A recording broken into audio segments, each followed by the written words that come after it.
Well, shit. That was all Captain Katrina Everus could say as she watched the battle map, showing hundreds of RAC warships entering the system.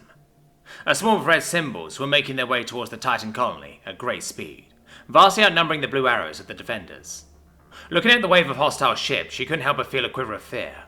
She could see the same hesitance in the faces of her bridge crew. It was well known that the VRAC had far more advanced technology than the fledgling Solar Confederacy, and with this many ships, the outcome of the battle was in little doubt. The communication array crackled, the voice of Admiral Hood sounding throughout the ship. Congratulations, ladies and gentlemen. You get to be the first people to engage in battle with a non-human enemy. If we can hold them off until the Martian defense fleet can arrive, we might just save the colony. But if we fail, or worse, flee, the millions of innocent civilians below are left to the tender mercies of the VRAC. So let's give these alien invaders a warm welcome to the solar system. A resounding hoorah echoed through the SCS Stormspike as gunners, pilots, navigators, and engineers found fresh determination. Giving a silent thanks to the Admiral, Captain Everus rose and began barking orders to her crew. Alright folks, you heard the Admiral.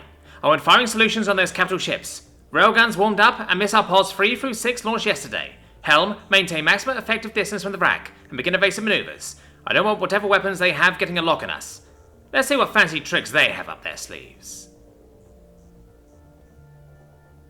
Pig Chick Serac clicked his mandibles together with the alien equivalent of pleasure. The VRAC Collective had been looking for fresh prey for many cycles, and the discovery of these human provided an opportunity to hunt. They had only recently discovered FDL, meaning their entire population was trapped in a single system. A perfect target, Pig Chick Serac thought to himself. Chop Crick, his Hun Marshal, spoke up. Hunt Leader, the human have 27 ships. They are circling around us, and we are reading enemy small craft approaching at speed. Broken from his hungry thoughts, Pig Chick Serac focused his attention on crushing this puny resistance. They must be going for the carriers. Deploy your Harrycraft and boarding craft. Target down the incoming enemy. Send brutalizers after the flanking vessels. Let them smash through their ineffective battle line. Satisfied, he turned to watch as the swarm of hundreds of Harrycraft sped out towards a single-lead human spacecraft. These pitiful few foes would be ground down to shreds as the superior VRAC fighters clove through. A blinding flash lit up the void like a new star, blinding Pig Chick Serac's eye stalks. Clicks of panic filled the bridge. Hunt Leader, 93 Harrycraft just vanished off our sensors. Radiation levels have jumped to more than 1 million times normal. The glow from outside faded, allowing the Hun Leader to see the gaping hole in his attack formation. Fighting off the shock that threatened to stun him, Pig Chick Serac clacked orders to his shipmasters. Spread the Harrycraft out, and focus on destroying any incoming ships. Close the battle line and chase down those fleeing ships. We'll crush them beneath the unbreakable hulls of our armada. Communications officers began relaying information to the disoriented ships, restoring order in the swarm of smaller vessels. Across the fleet, huge pulse drives fired up as the brutalizers, annihilators, and eliminators of the Grand Armada charged as one toward their foe. We have good effect on the first missiles. Core gun batteries 1 through 6 have firing solutions, and the magnetic accelerator cannon is charged. Thank you, Valdez. Interesting, the captain thought. They launched fighters and charged in response to our attacks. The display before her informed her that the VRAC fighters were only 17 minutes out, and the capital ships another 6 minutes behind them. Helm, we seem to be out of their weapon range. Let's keep it that way. Katrina felt the slight increase in G-force as the Stormspike accelerated. A familiar rumble under her feet told her that the Mac had fired its first round. Checking the battle map again, she saw that the fighter swarm was split up, trying to follow all 12 of the Solar Confederacy vessels as they scattered. Occasionally, a missile would eliminate a few dozen fighters, and one of the large ships disintegrated as a railgun round hit it. Katrina smiled grimly. First blood to us. The Armada was in disarray. Their formerly well-structured battle line had been disrupted, where the Andvak suddenly broke apart, and those infernal explosions had taken nearly a third of the Harrycraft by now. Pig Chick Serac rattled his claws in disgust. Obviously, maintenance on the Andvak had been lacking, but it was deeply unlucky to have it fail in the middle of a battle. He would have to execute the technicians responsible when he turned to Warutteri. The humans were circling like flies, irritatingly refusing to engage in honourable battle, instead pestering the Armada with their suicidal Harrycraft. Pig Chick Serac sent a transmission to the whole Armada. Shipmasters, split up and chase down those cowards. They have clearly evacuated the colony already, and are trying to get them to safety. Crush them and board them, and we will have tender meat to return home with. At his command, the Grand Armada split up, moving after the fleeing humans. The Ulak Mukul, Picture Karak's flagship, would hunt down the closest, the one known as Stormspike.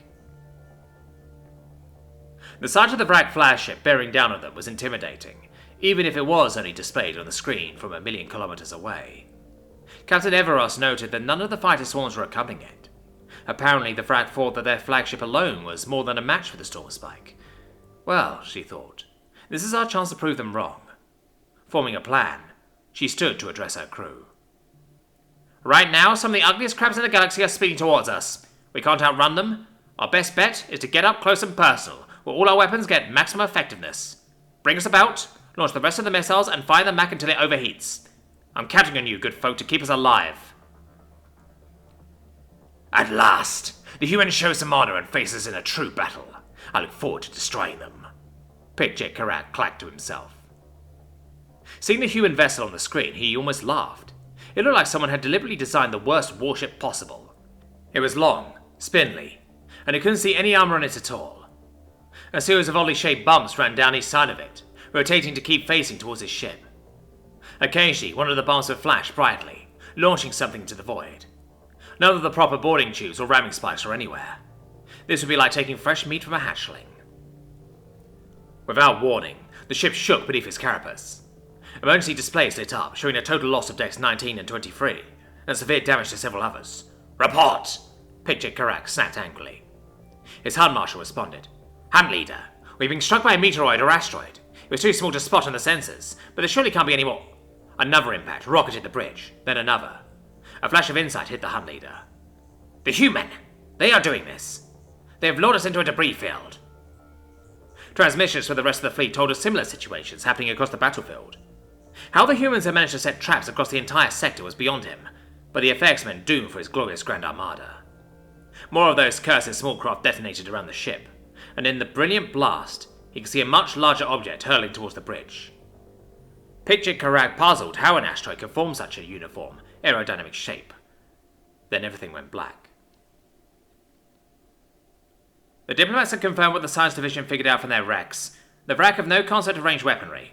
Apparently evolving such thick armor and powerful claws meant any species that developed ranged weapons was wiped out, until the very idea of hurling an enemy from a distance was anathema to the Vrak. This led to a similar situation to the ancient Greek and Roman naval tactics, where ships were only used to board or ram other ships. These tactics led to the behavior we observed in the Battle of Titan, where they deployed swarms of boarding ships and what they call Harry craft, designed to ram and destroy enemy boarding craft. The larger vessels are reserved for carrying the smaller craft in ramming actions. Overall, a sophisticated and well-designed system that failed utterly upon contact with our vastly different methods. Thank you, Captain. Dismissed. Katrina let out a sigh as she left the council hall.